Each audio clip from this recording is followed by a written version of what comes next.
La Cour suprême, composée d'une majorité de juges conservateurs, a profité de l'examen de la loi du Mississippi qui interdit l'avortement après 15 semaines pour remettre en cause, voire annuler, le droit constitutionnel à l'avortement.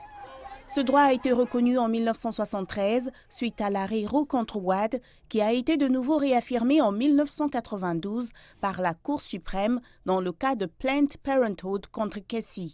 Cette Cour devrait annuler l'arrêt Roe et Casey et confirmer la loi de l'État. Les tribunaux fédéraux avaient bloqué la loi du Mississippi avant son entrée en vigueur car cette loi violait le précédent établi par l'affaire Roe. Cet arrêt historique avait reconnu le droit des femmes à avorter tant que le fœtus n'était pas viable, soit vers 22 à 24 semaines de grossesse dans le pays.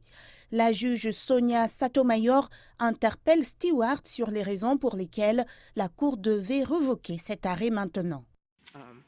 15 juges au cours des 50 dernières années, ou devrais-je dire 30 depuis l'affaire Casey, ont réaffirmé cette ligne fondamentale de viabilité.